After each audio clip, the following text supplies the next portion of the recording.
Hello guys, जय भवानी जय शिवशक्ती, गणपती बाप्पा मोरया. आणि मी आहे पुणे मुंबई हायवेवरती. मी जातीये लालबागच्या दर्शनाला. नवसाचा राजा, आपला लालबागचा राजा. सो मी विचार केला की माझ्यासोबत तुम्हा सगळ्यांचं दर्शन करावं. मी 2006 पासून राजाच्या दर्शनाला जाते. त्यावेळेस माझं वय 12-13 वर्षाचं असेल आणि आज माझी मुलगी त्या वयाची आहे. बाप्पाला बघितल्याशिवाय माझे गणपती कधीच पूर्ण झाले नाही आणि मी खूप नशीबवान आहे की दरवर्षी राजा मला न चुकता दर्शनाला बोलवतो. रात्रीचे 11:30 वाजलेले आहेत. अजून पोचायला मला 2-3 तास लागेल. आय होप सो की जर्नी माझी चांगली होईल. जसं मध्ये मध्ये मला टाईम मिळेल मी तसे बाईट्स घेईल. मी पुणे टू मुंबई आपण कसं जाऊ शकता, कसं ट्रॅव्हल करता येईल याचं एक जमेल तेवढे सीन कॅप्चर करून तुमच्यासोबत शेअर करायचा प्रयत्न करेल. आय होप तुम्हाला हा ब्लॉग आवडेल. So please stay tune. आणि तोरणा फोर्ट नंतर हा ब्लॉग माझा बनतोय. आय नो की मध्ये खूप जास्त गॅप झाला कारण एक तर गणपतीची तयारी होती आणि थोडे माझे काम होते. त्यामुळे आय एम सो सॉरी की ब्लॉग बनवायला लेट झालं. यानंतरचा ब्लॉग शिवनेरीचा असेल. So stay tune guys. आणि तुम्ही पाहू शकता हायवेला आलो आहोत आणि छोटी झोपली आहे. आय एम सो एक्सायटेड की राजाला बघणार आहे. आणि राजाचं नाव घेतल्यानंतर डोळे भरून आले. विचार करा की राजाचं नाव घेऊन फक्त मला असं माझं फिलिंग आहे. तर जस्ट इमॅजिन त्याला ज्यावेळेस मी बघेन त्यावेळेस माझं काय फील असेल. नक्की लाईनवरती राहा. आय मीन टू से नक्की स्टार्ट टू एंड हा ब्लॉग बघा. राजाचं दर्शन झाल्यानंतर मी अजून पण बऱ्याचशा गोष्टी कॅप्चर करायचा प्रयत्न करेल. So stay tune. सकाळचे 3:15 वाजतात आणि फायनली मी मुंबई लालबागला पोचली आहे. नॉनस्टॉप ट्रॅव्हलिंग 11 पासून चालू केलं. 3:30 झालेत आणि आता थोडा वेळ इथे आराम करू आणि मग आतमध्ये दर्शनाच्या लाईनला जाऊ. आतमध्ये गेल्यानंतर मी काही जर गर्दीमध्ये पॉसिबल झालं तर मोबाईल काढून नक्की रेकॉर्ड करायचा प्रयत्न करेल. आय जस्ट होप की दर्शन होईल कारण खूप जास्त गर्दी आहे या टाईमला असं बाहेर पण सांगतायत. तर बघूयात गर्दी होते की नाही. So stay. हॅलो गाईज, 5:30 वाजलेत. आता आम्ही चाललो प्रवासाला.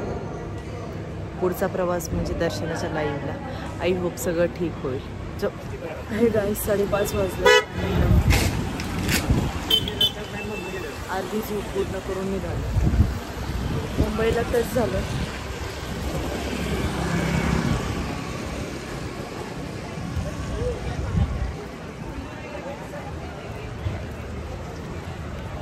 गणपती बाप्पा मोरया.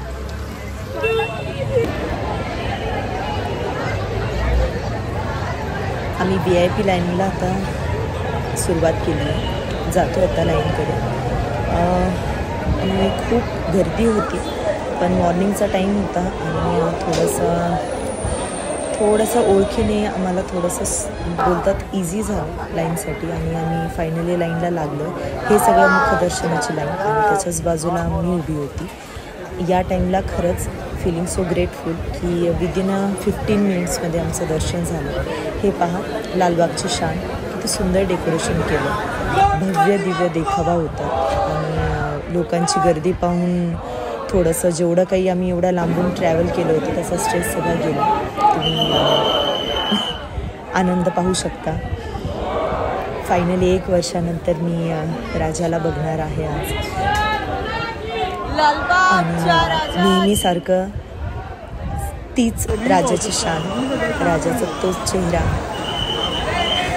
राजाच्या चेहऱ्यावरचं सेम तेज आणि पुन्हाच ठाऊक काहीतरी वेगळीच जादू आहे राजाच्या या रूपात की दरवर्षी मन वेडं होऊन जातं. जोपर्यंत राजाला बघत नाही तोपर्यंत. राजाला बघून त्याचा आशीर्वाद घेऊन आम्ही आता निघालो सिद्धिविनायक मंदिराकडे. मग राजापासून सिद्धिविनायकचं अंतर हार्डली 11 ते 15 मिनटाच्या अंतरावरती आहे. सो आम्ही तिकडे निघालो. गाडी पार्क करून आम्ही सिद्धिविनायकच्या दिशेने आता चाललो आहे. हे गर्दी मॉर्निंगचा वेळ होता म्हणून कमी होती की गणपतीचा टाईम होता म्हणून कमी होती, आय रिअली डोंट नो. पण सगळं तुम्ही मंदिर पाहून बऱ्यापैकी खाली होतं आणि खूप खुश होते की आज ना मला लालबागला जास्त वेळ थांबायला लागलं ना सिद्धिविनायकला. दरवर्षी हा माझा क्रम असतो की लालबागचं दर्शन झालं की मी सिद्धिविनायकला येते. सिद्धिविनायकचं डेकोरेशन खरंच बघण्यासारखं असतं. दर टाईमला खूप सुंदर आणि भव्य दिव्य करतात. राजाचं दर्शन झाल्यानंतर सिद्धिविनायकचं दर्शन झाल्यानंतर असं वाटतं की अरे मुंबई दर्शन माझं कंप्लीट झालं.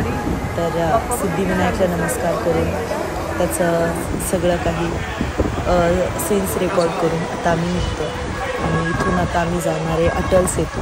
अटल सेतू क्लिअर झाल्यापासून मी कधी गेलीच नाही.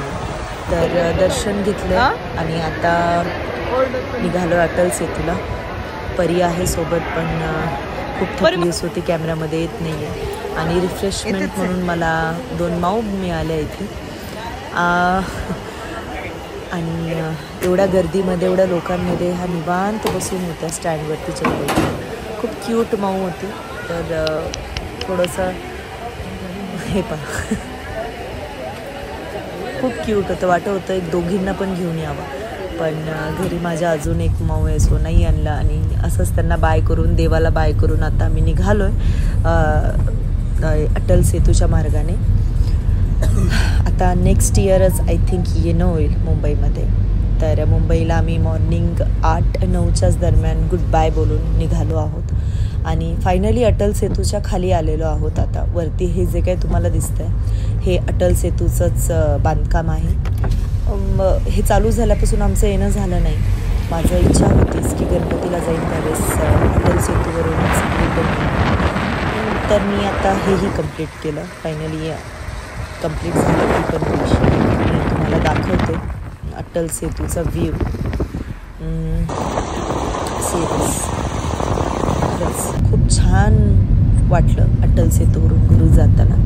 आता अटल सेतूवरून आम्ही निघालो आहे आता पुण्याच्या दिशेने. आणि आजचा ब्लॉग इथेच संपतो. आय होप तुम्हाला आवडला असेल.